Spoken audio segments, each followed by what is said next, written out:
Analisis kelompok khusus bayi dan balita.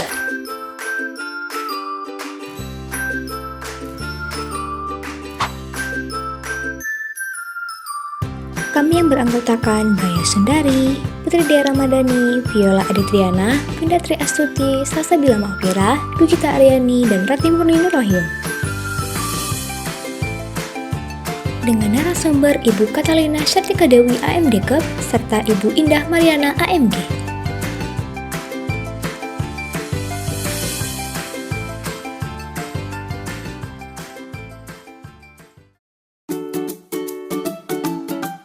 Tim kami mendatangi langsung Posyandu Tunas Mekar untuk melihat kelompok khusus bayi dan balita.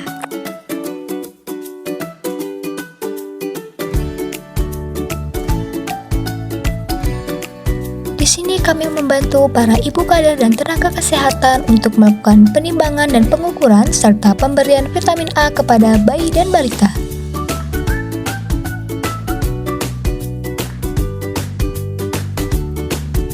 Pada kelompok ini kita melakukan pengkajian berupa penimbangan berat badan, mengukur tinggi badan, mengukur lila atau lingkar lengan, serta pengukuran lingkar kepala.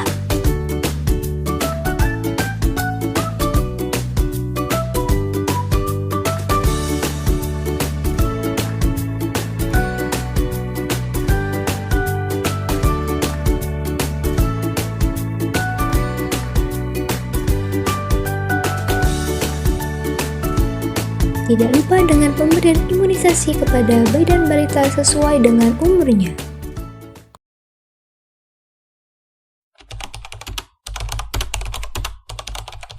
Sama limbang biasa lah, posyandu biasa. Iya. Berarti kemarin imunisasinya udah lengkap, Bu? Udah, alhamdulillah. Ada terlambat? Udah lengkap semua. Suntik dekat puskesmas.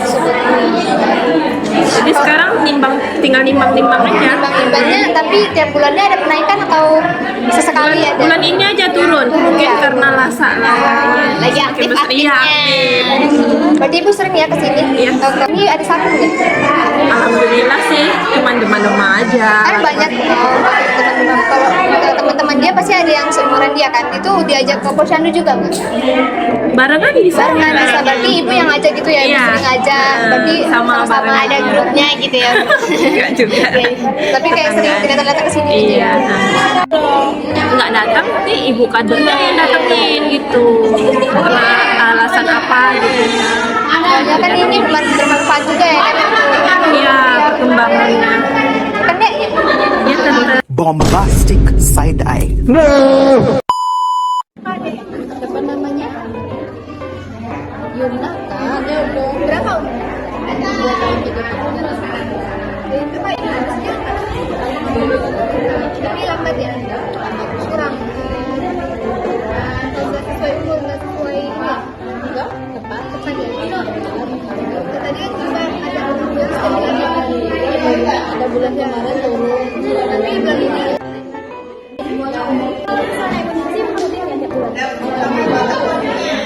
sesuai ini aja terus juga ya. Biasanya kalau imunisasi itu memang apa dijadwalkan di sini atau biasanya ibu nggak di sini juga gitu? Kami nggak di sini, kami baru di sini setahun, berarti kan pas dia selesai imunisasinya. Jadi kalau dulu memang kami ke puskesmas, puskesmas primer Jakarta. Itu pindahan nggak? Bulan depan naik lagi ya berarti ya. Makasih Kak. Jadi di sekolahnya. Dari sekolah ya memang.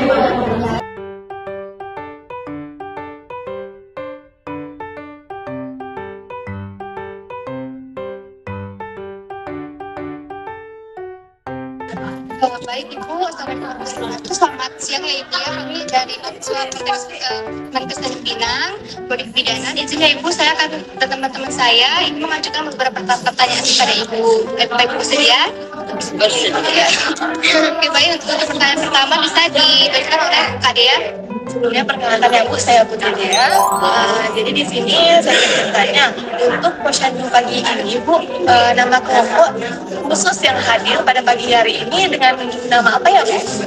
Nama posyandu dinas tunggal. Ya, posyandu dinas tunggal. Dengan sasaran yang hadir pada pagi hari ini posyandu balita khususnya bayi dan balita ya. Di bawah 5 tahun ya Bu? Iya, betul. Untuk karakteristik kelompoknya sendiri bagaimana?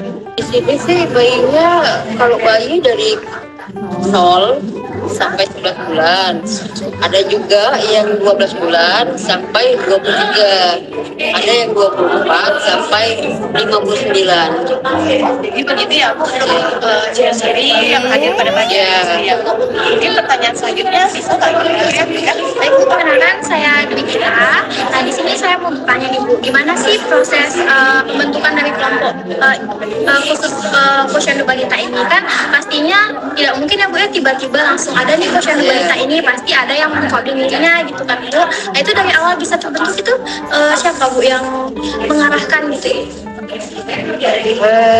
Kalau yang mengarahkan sih mungkin Pak RW ya, RW RT gitu ya setempat. Cuma saya ini kan hanya melanjutkan dari yang sudah ada, karena pergantian kader itu, pergantian ketua kader itu di sini kalau tidak salah saya sudah 4 kali pergantian kader. Saya lah yang keempat. Ketua. Sebagai ketuanya Ya, saya yang dalam ketua. Berarti di sini untuk yang memimpin posyandu balita ini Ibu sebagai kader dari semua posyandu atau di posyandu balita ini? Semua posyandu, ada posyandu remaja, ada posyandu lansia. Berarti di sini Ibu pemimpinnya. Nah Ibu, kalau misalkan untuk kasus yang balita atau bayi per bulan itu berat badannya berkurang itu atau turun itu dari grafiknya betul itu kuping itu bagaimana Ibu? Adakah dari penanganan atau? Iya, ada di sini ada penanganannya. Kalau dia berturut-turut dalam 3 bulan tidak naik, kita laporkan ke nakes. Nanti di nakes itu ada tindakan.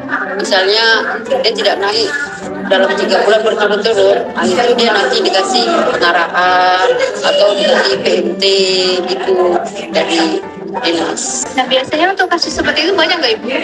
Bayi balitanya banyak nggak? Kalau untuk di Tunas Mekar, ya, Tapi sudah ada penanganan. sudah lagi berjalan kan. Kalau untuk sasaran di posyandu ini, bagaimana Ibu sasaran untuk posyandu balitanya? Sasarannya itu kami berjumlah 61. 61. Jadi per bulan untuk bulan ini, apakah sudah terpenuhi? Untuk bulan ini alhamdulillah 100%.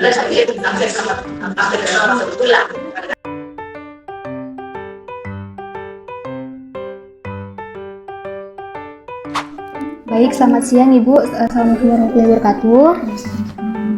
Baik, ini saya Rati Murni dari perwakilan mahasiswa D3 Kebidanan. Nah Ibu, kami di sini untuk mewawancari Ibu. Nah nanti Ibu mohon begitu berkenan untuk menjawab pertanyaan dari kami ya Bu ya. Nah untuk pertanyaan pertama mungkin bisa ditanyakan oleh Kak Dea. Oke, baik Ibu, di sini perkenalkan nama saya Gita. Di sini saya mau bertanya Bu, apa sih Bu ciri atau karakteristik dari anak kelas sekolah itu kalau misalnya dilihat dari tumbuh kembangnya? Kalau dari tumbuh kembangnya ini kan ada 2 kategori ya, pertumbuhan sendiri, perkembangan pun sendiri. Kalau dari pertumbuhannya itu dinilai dari berat badan sesuai umurnya, tinggi badan sesuai umurnya, juga berat badan menurut tinggi badannya. Itu kan ada kategorinya. Kalau misalnya normal itu yang berat badan sesuai umur di atas 2 SD sampai 2 standar deviasi. Kalau yang tinggi badan menurut umur sama di antara 2 standar deviasi sampai 12 standar deviasi. Yang untuk berat badan menurut tinggi badan juga sama. Cuman ini kan grafiknya itu kan pasti berbeda-beda ya. Jadi bisa dilihat dari grafik yang di buku KIA itu nanti biasanya ada sih diplot sama kadernya atau tenaga kesehatannya. Kemudian untuk yang perkembangannya sendiri, anak usia prasekolah itu kan antara 4 sampai 5 tahun ya. Ini biasanya kan anak usia 4 tahun ini udah mulai bisa nih mencoret-coret kertas. Coba nanti kalau misalnya di dicoba dites anaknya bisa nggak dia disuruh buat huruf 0 atau bulat ataupun garis ataupun membuat angka 1 seperti itu. Nah, itu bisa dikatakan dengan yang kalau perkembangannya normal ya. Terima kasih Ibu. Untuk pertanyaan kedua mungkin peran Ibu sebagai bidan terhadap tumbuh kembang anak masa prasekolah ini bagaimana ya Ibu? Kalau kami dari pihak tenaga kesehatan yaitu puskesmas ya, kami biasanya melakukan pemeriksaan SD di TK ke TK maupun PAUD. Adapun pemeriksaan yang kita lakukan seperti berat badan, tinggi badan, tingkat kepala dengan melakukan simulasi SD di TK-nya ya. Nah, kalau misalkan di saat pemeriksaan itu ada masalah, itu peran tenaga kesehatannya itu bagaimana Ibu? Yang pertama, kami akan memberitahu dulu kepada pihak orang tua. Apakah orang tuanya menerima? Jika ya orang tuanya menerima, misalnya anaknya ada kelainan nih, misalnya diajak bicaranya susah, terus ternyata omongannya juga lambat, terus tidak terfokus dengan tenaga kesehatan pada saat memeriksa, atau memang udah seperti itu dari dulunya atau dari lahirnya misalnya kan, itu kami akan membawa orang tuanya untuk datang ke puskesmas. Jadi nanti udah sampai di puskesmas, kita akan ngomongin ke dokter umum. Dari dokter umum akan diberitahu nih gimana si tumbuh kembang si anak ini.